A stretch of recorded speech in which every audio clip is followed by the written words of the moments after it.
नमस्कार मित्रमैत्रिणींनो, जर तुम्हाला आपल्या चॅनलवरच्या कथा आवडत असतील तर लाईक करत जात जा आणि चॅनलला सबस्क्राईब करून बाजूची घंटी दाबा आणि ऑलवर सेट करा. म्हणजे जेव्हा जेव्हा मी नवीन व्हिडिओ किंवा कोणतीही नवीन पोस्ट अपलोड करेन तेव्हा ती सगळ्यात आधी तुमच्यापर्यंत पोहोचेल. धन्यवाद. तर वळूया आपल्या कथेच्या पुढच्या भागाकडे. थांबवा थांबवा हे लग्न.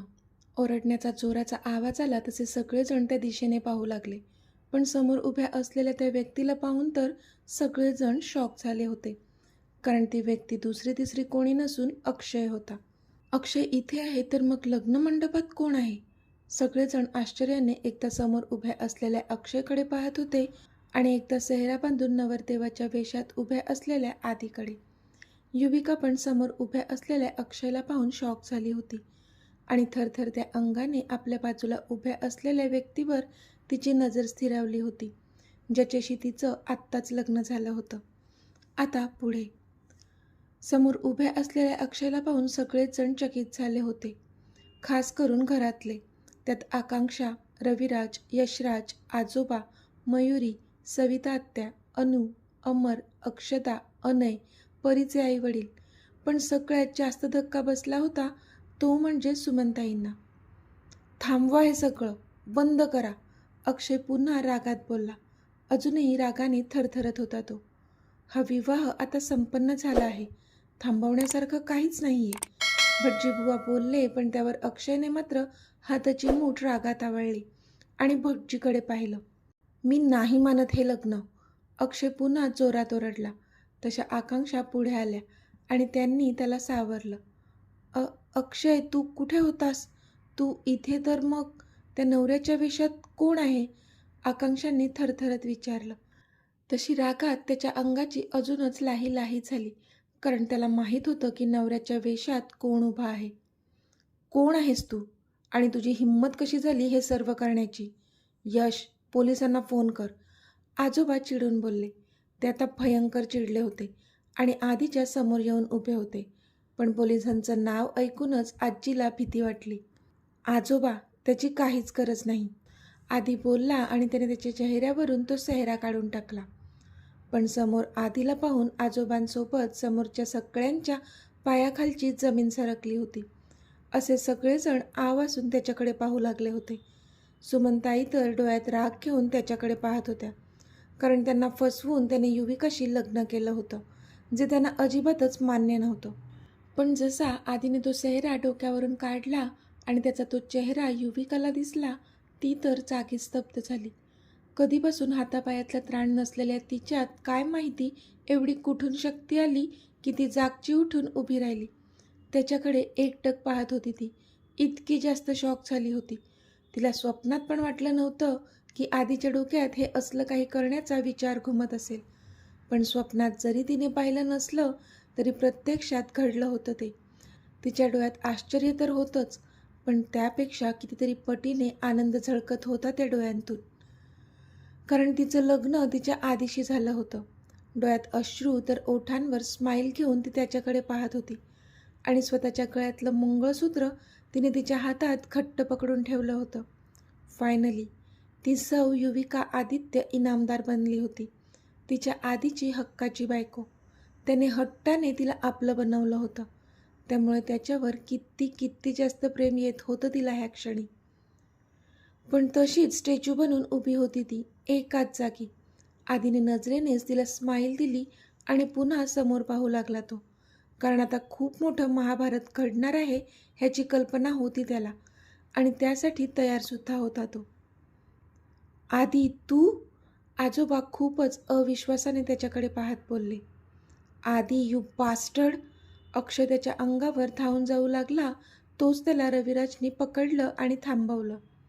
बाबा, सोडा मला, मी सोडणार नाही ह्याला, अक्षय जोरजोराने ओरडत होता. त्याच्या सगळ्या प्लॅनिंगवर पाणी सोडलं होतं आधीने, म्हणून तो खूपच जास्त भडकला होता. आधी, हे सगळं काय आहे? तू तू तर मयुरीशी लग्नाला होकार दिला होता ना? मग मग युविकाशी लग्न का केलंस? का केलंस तू हे? यशराज आधीच्या समोर येऊन खूपच रागात बोलले. तसा आधीने एक दीर्घ श्वास घेतला. डॅड, प्रेम आहे माझं युविकावर, खूप जास्त. आणि मला माझं पूर्ण आयुष्य तिच्यासोबतच जगायचं आहे. म्हणून मी तिला लग्न नावाच्या पवित्र बंधनात अडकवून घेतलं, जेणेकरून कोणीच तिला माझ्यापासून दूर करू शकणार नाही. आधीने युविकाचा हात घट्ट पकडला आणि एकदा सुमनताईंकडे तर नंतर अक्षयकडे पाहून बोलला तो. तशा अक्षयने मात्र रागात हाताच्या मुठी आवळल्या. आधी तू काय बोलतोय तुला तरी कळतं का? तू हट्टी आहेस हे माहीत आहे मला, पण तुझ्या हट्टापायी तू एका मुलीचं आयुष्य बर्बाद करशील असं कधीच वाटलं नव्हतं. यशराज नकारार्थी मान हलवत बोलले. मी कोणाचं आयुष्य बर्बाद नाही केलं डॅड, आधी बोलला. Shut up, just shut your mouth, Yashraj ओरडून बोलले. तुझं युविकावर प्रेम आहे, पण युविकाचं अक्षयवर प्रेम आहे, म्हणून त्यांचं लग्न होत होतं. तिचं आयुष्य का बर्बाद केलंस तू? तुझ्या हट्टापायी. आन्सर मी, यशराज पुन्हा चिडून बोलले. युविकाचं अक्षयवर प्रेम नाही आहे डॅड, तिचं फक्त आणि फक्त माझ्यावर प्रेम आहे. तिला जेव्हापासून प्रेमाची डेफिनेशन कळली आहे ना, अगदी त्यावेळेपासून तिने फक्त माझ्यावरच प्रेम केलं आहे. शी लव्स मी अ लॉट, आधी युविकाकडे पाहून बोलला. तसे यशराज मात्र शॉक झाले आणि तोंडावर हात ठेवून एकदा युवीकडे तर एकदा आधीकडे पाहू लागले ते.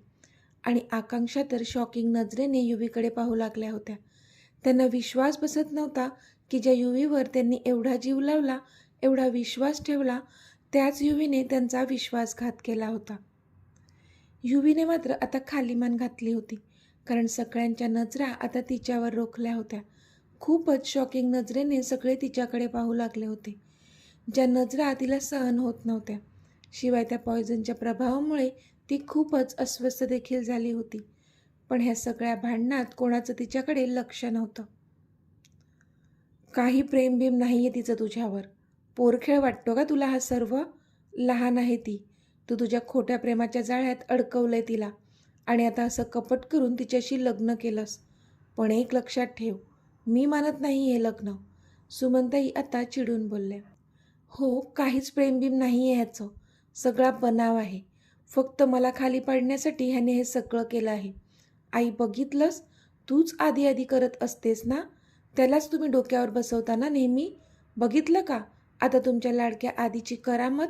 अक्षय दात ओठ खात बोलला. त्याला खूप जास्त राग आला होता आधीचा, कारण एवढं करूनही आधीने मात्र बाजी मारली होती, म्हणून वेळावेळा झाला होता तो. आंटी, हे तुम्हालाही माहीत आहे युविकाचं माझ्यावर किती जास्त प्रेम आहे.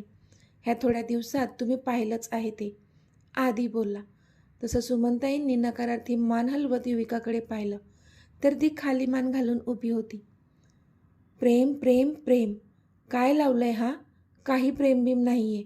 युवीचं माझ्याशी लग्न ठरलेलं असताना तिच्यासोबत लफडी करताना तुला काहीच नाही वाटलं का? बाकीच्या मुलींसोबत करतो तर करतो, पण स्वतःच्या होणाऱ्या वहिनीला पण सोडलं नाहीस तू. एवढ्या खालच्या थराला गेलास तू. लाज नाही वाटली तुला? तुला तर गोळी घालावीशी वाटते मला, अक्षय रागात बोलला. अक्षय, तोंड सांभाळून बोल, भाऊ आहे तुझा तो, आजी चिडून बोलल्या. अच्छा, मी तोंड सांभाळू? आजोबा, ह्यांच्या ह्या कारनाम्यात ना आजी आणि मोठी आईसुद्धा सामील होत्या. त्यांनीच मला कोणतं तरी ज्यूस दिलं प्यायला आणि त्यामुळेच मी इतका वेळ बेशुद्ध होतो, अक्षय दात ओठ खात बोलला. पण त्याचं ऐकून आजोबा आणि यशराज आजी आणि प्रतीक्षाकडे रागात पाहू लागले आणि त्या दोघींनी मात्र भीतीने एक औंढा गिळला. शांती, हे खरं आहे का? आजोबांनी कडक आवाजात विचारलं. तशा आजी घाबरल्या. अहो, आधीचं प्रेम आहे युविकावर, म्हणून आजी बोलतच होत्या की तू अक्षयला ते ज्यूस प्यायला दिलं की नाही एवढंच सांग, आजोबांनी खूप रागात विचारलं. हो, आजी खाली मान घालून बोलल्या. तशी आजोबांनी नकारार्थी मान हलवली आणि यशराजनी पण प्रतीक्षाकडे पाहून एक रागीट लूक दिला. तसा प्रतीक्षांनी एक औंढा गिळला. आजोबा, ह्यात आजी आणि मॉमची काहीच चूक नाही आहे. जे काही केलं आहे ते मी केलं आहे. एकदा माझं ऐकून घ्या, आधी बोलला. तू गप्प बैस, तुझ्याशी तर बोलायचं नाहीच आहे मला. परिवाराची अशी इज्जत वेशीवर टांगताना तर तुला लाज नाही वाटली ना? मग तुझ्याकडून अजून काय ऐकून घ्यायची अपेक्षा आहे तुझी? आजोबा चिडून बोलले. त्यावर आधी शांत झाला. परी आणि रियांश पण तिथेच होते, पण सध्या तरी ते शांतच होते, कारण हा त्यांचा फॅमिली मॅटर होता. पण वेळ पडेल तेव्हा नक्कीच बोलणार होते ते. युवी, हे खरं आहे का? तुझं तुझं खरंच आधीवर प्रेम आहे? आकांक्षांनी अडखळत विचारलं. तसा मात्र युवीच्या डोळ्यांतून अश्रूचा एक थेंब बाहेर पडला. कारण काय उत्तर देणार होती ती तिच्या आत्तूला? तिच्या आत्तूचा किती जास्त विश्वास होता तिच्यावर, जो आज तिने मोडलाय असं वाटत होतं तिच्या आत्तूला. आत्तू, तू प्लीज माझं एकदा ऐकून तर. युविका कशीबशी बोलतच होती की आकांक्षांनी तिला हातानेच अडवलं. तसा तिने आलेला औंढा गिळला. त्या विषाचा प्रभाव आता तिच्या पूर्ण शरीरावर व्हायला सुरुवात झाली होती आणि त्यामुळे तिला थोडं करकरल्यासारखं देखील होत होतं. पण समोर इतका मोठा ड्रामा सुरू होता की स्वतःच्या अवस्थेकडे दुर्लक्ष करून ती समोर पाहत होती. युवी, किती जास्त विश्वास होता गं माझा तुझ्यावर. जर तू मला सांगितलं असतं की तुझं आधीवर प्रेम आहे, तर मी तुला अडवलं असतं असं वाटत होतं का तुला? एवढंच ओळखतेस का तू तुझ्या आत्तूला? अगं अक्षय काय आणि आदी काय, दोन्ही माझीच मुलं आहेत. जर तू सांगितलं असतंस की तुझं आधीवर प्रेम आहे, तर मी त्याच्याशी लग्न करून दिलं असतं तुझं. पण तुला मात्र इनामदारांची इज्जत सगळ्या लोकांसमोर काढायचीच होतीस ना, म्हणून आधीची साथ दिली ना? आकांक्षा चिडून बोलल्या. तशी मात्र युवीने रडून नाहीमध्ये मान हलवली. छोटी आई, युविकाची काहीच चूक नाही ह्याच्यात. तिला तर माझ्या प्लॅनबद्दल माहीतही नव्हतं. तिला तर आत्ता कळते की तिचं लग्न माझ्याशी झालंय. आधी युवीची बाजू घेऊन बोलला. आधी, तू तर बोलूच नकोस माझ्याशी. छोटी आई म्हणतोस ना मला, मग तू का नाही सांगितलंस मला? मला छोटी आई म्हणण्याचा अधिकार गमावला आहेस तू आधी. आकांक्षा नाराज होत बोलल्या. पण इथे आधीच्या मात्र हृदयावर कोणी वार करत आहे की काय असं वाटलं त्याला. त्याच्या छोटी आईवर खूप जास्त प्रेम होतं त्याचं. तिला आयडल मानत होता तो त्याची. फक्त त्याच्यासाठी त्याच्या छोटी आईने तिची MDची पोस्ट सोडली होती आणि आज तीच छोटी आई त्याला म्हणत होती की छोटी आई म्हणण्याचा अधिकार तू गमावला आहेस. कसा सहन करू शकत होता तो? छोटी आई प्लीज, असं नको म्हणूस, आधी पाणावलेल्या डोळ्यांनी बोलला. पण आकांक्षांनी हात दाखवून त्याला गप्प केलं. आधी, आज सगळ्यांसमोर तू आमची अब्रू घालवली आहेस, इनामदारांची अब्रू. रविराज पण चिडून बोलले. आधी, तू असा वागशील अजिबात नव्हतं रे वाटलं मला. तुला नाही शोभलं हे. अनु पण नाराज होत बोलली. आधी, तुला हे सर्व करायचं होतं तर मग माझ्या मुलीला का खोटी स्वप्न दाखवली? तिचा काय दोष होता? ती तर प्रेम करते ना तुझ्यावर. मग तिच्यासोबत असा का वागलास? किती खुश होती माझी मयू. पण आता बघ बघ तिचा चेहरा कसा उतरलाय. का वागलास तू असा तिच्यासोबत? सविता आत्या रागात बोलल्या. त्यांचा पण संताप झाला होता, कारण त्यांचं मयुरीचं लग्न आधीशी लावून देण्याचं स्वप्न धुळीला जे मिळालं होतं, इतकी प्लॅनिंग करूनही आधीने त्याला जे हवं होतं ते अगदी सर्राईतपणे केलं होतं. आधीने दूर उभ्या असलेल्या मयुरीकडे पाहिलं तर खरंच तिचा चेहरा खूप मलूल झाला होता. इतका धक्का बसला होता तिला. आय एम सॉरी मयू, तो बोलला. पण मयुरी मात्र तिथे थांबलीच नाही. ती रडत रडत आत निघून गेली. तसा आधीने एक सुस्कारा सोडला. ब्रो, तुझ्यावर किती विश्वास होता माझा. आणि युवी, तू तर बेस्टी आहेस ना माझी. तरी तू इतकी मोठी गोष्ट लपवलीस माझ्यापासून का? एकदा पण अक्षयदादाचा विचार नाही का आला तुम्हा दोघांच्या मनात? अरे त्याला काय वाटेल ह्याचा विचार नाही का आला तुमच्या मनात? त्याची आत्ताची अवस्था काय झाली आहे हे बघता ना तुम्ही. अक्षता जी कधीपासून शांत होती ती पण त्या दोघांना बोलू लागली होती. ह्या आधीला काय झालं आहे? तो अक्षयचं सत्य घरच्यांना का सांगत नाही आहे? सगळेजण किती नको नको ते बोलत आहेत त्याला. मग तो गप्प का आहे? त्याने अक्षयचं खरं रूप घरच्यांना सांगायला हवं. तोपर्यंत कोणीच त्याच्यावर विश्वास ठेवणार नाही. मी जाऊन सांगू का अक्षयचं सत्य सगळ्यांना? राकेश बोलला. तसा रियांशने त्याचा हात पकडला. नाही राकेश, तू काहीच बोलू नकोस. आधी गप्प आहे त्यामागे पण काही कारण असेल. जोपर्यंत तो आपल्याला सांगत नाही आपण शांत राहूया. रियांश बोलला. तसा मग राकेश पण शांत झाला. अक्षू, तुला सत्य माहीत नाही आहे म्हणून तू असं बोलतेस. जेव्हा तुला खरं कळेल ना तेव्हा तुला आमची बाजू पटेल. आदी बोलला. पण अक्षताने पण नकारार्थी मान हलवली. आज सगळेच जण त्याच्या विरोधात उभे होते. कसलं सत्य रे? हा, कसलं सत्य? सत्य हेच आहे की माझ्याशी लग्न ठरलेलं असताना सुद्धा ह्या युविकाने तुझ्याशी लफडं केलं, मला फसवलं, घरातल्या सगळ्यांना फसवलं. अक्षय चिडून बोलला. पण युविकाने मात्र डोळे कच्च मिटले, कारण त्यांच्या पवित्र असलेल्या नात्याला आज खूपच खालच्या दर्जाची नावं ठेवली जात होती, जे तिला अजिबात सहन होत नव्हतं. इथे आधीने सुद्धा रागात हाताच्या मुठी आवळल्या आणि डोक्यावरचा तो सेहरा रागात काढून फेकून दिला. आणि आत्ता तो अक्षयच्या अंगावर धावून गेला. त्याने अक्षयची कॉलर पकडली, तसा सगळ्यांचा श्वास अडकला. आधी, युविकाने भीतीने त्याला आवाज दिला, पण तिचा आवाज त्याच्यापर्यंत पोहोचलाच नाही. युवीबद्दल एक शब्दही काढायचा नाही तोंडून, कळलं? तुझी लायकी नाही ती. आणि लफडं नाही, प्रेम आहे आमचं एकमेकांवर, प्रेम. आधी खूपच रागात बोलला. त्यावर अक्षय मात्र जोरजोरात हसू लागला. लफडं लफडं लफडं, एकदा काय 1000 वेळा बोलेल मी, कारण लफडंच होतं तुमचं, म्हणून असं लपून छपून लग्न करावं लागलं तुम्हाला. शी. अक्षय खूपच तुच्छपणे बोलला. तसा आधीचा रागाचा पारा अजूनच चढला. अक्षय! आधी जोरातच ओरडला आणि अक्षयला मारण्यासाठी त्याने हात उचलला, पण फक्त हवेतच. तुम्ही दोघे शांत राहायचे काय घेतील? आधीच लोकांसमोर तमाशा बनवून ठेवला आहे, यशराज चिडून बोलले. तसा आधीने अक्षयवर उचललेला हात खाली घेतला, पण आता अक्षय मात्र चिडला होता. हो, मार ना, मार, पण मी पण काही गप्प बसणार नाही. तू 1 मारशील तर मी 2 मारेल तुला.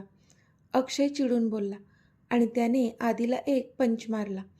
तसा इथे युविकाचा श्वास अडकला आणि तिला अजून जास्त रेसलेस फील होऊ लागलं. आधी, ती पुन्हा त्याला आवाज देणार त्याआधीच तिने पाहिलं तर आधीने सुद्धा अक्षयला 1 पंच मारला होता. दोघांचीही चांगलीच मारामारी सुरू झाली होती. 1 पंच अक्षय मारत होता तर 1 आधी. पण आत्ता मात्र रियांश, राकेश, अक्षय आणि अमर मध्ये पडले आणि ते त्यांना एकमेकांपासून सोडवू लागले. पण इथे त्यांना असं एकमेकांशी भिडताना पाहून युविकाचा मात्र श्वास वाढू लागला होता. तिच्या डोळ्यांसमोर अंधारी येऊ लागली होती आणि तिला कळलं होतं की आता आपली शेवटची घटिका जवळ आलेली आहे. तसे तिच्या डोळ्यांतून अश्रू वाहू लागले. आधीसोबत घालवलेले सगळे क्षण झरझर करून तिच्या डोळ्यांपुढे येऊ लागले. त्याच्यापासून दूर होण्याच्या भीतीमुळे स्वतःला संपवून टाकण्याचा निर्णय घेतला होता तिने. पण आत्ता मात्र त्याच्यापासून कायमचं दूर जाताना काळजात धस्स झालेलं तिच्या.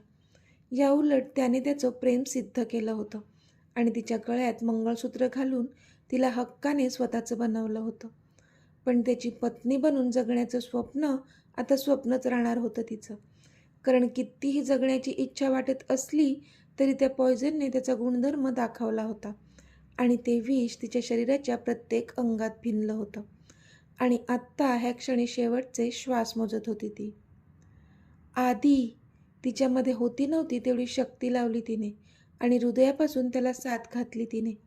तसा कधीपासून अक्षयशी भिडलेल्या त्याचं तिच्याकडे लक्ष गेलं आणि पास, त्याचा तर श्वासच थांबला तिला पाहून, कारण आत्ता तिच्या ओठांतून रक्त येताना दिसलं त्याला. त्याने अक्षयला सोडलं आणि धावतच तिच्या जवळ गेला. ती आता कोसळणारच होती की त्याने तिला आपल्या कुशीत घेतलं. युवी, युवी, काय होतंय तुला? तो घाबरलेल्या आवाजात बोलला. सध्या तो खाली बसला होता आणि ती त्याच्या मिठीत होती. त्याने तिचा हात घट्ट पकडला होता. ती मात्र मिठू पाहणाऱ्या डोळ्यांनी त्याला पाहत होती. त्याच्या चेहऱ्याकडे एकटक पाहत होती. डोळे मिटत होते तिचे तरी प्रकर्षाने त्यांना उघडे ठेवून त्याला पाहत होती ती, कारण शेवटचं पाहत होती ती त्याला. तिने तिचं मंगळसूत्र हातात घट्ट पकडलं आणि एकदा त्याच्याकडे हसून पाहिलं. त्याने त्याचं वचन पाळलं होतं. हट्टाने अख्ख्या घराच्या विरोधात जाऊन त्याने तिला आपलं बनवलं होतं. पण स्वतःच्या मूर्खपणामुळे ती त्याला आयुष्यभर साथ देऊ शकणार नव्हती. म्हणून त्याच्यासाठी खूप जास्त वाईट वाटत होतं तिला. ती भरल्या डोळ्यांनी त्याच्याकडे पाहत होती आणि तो मात्र घाबरलेल्या अवस्थेत तिच्याकडे पाहत होता.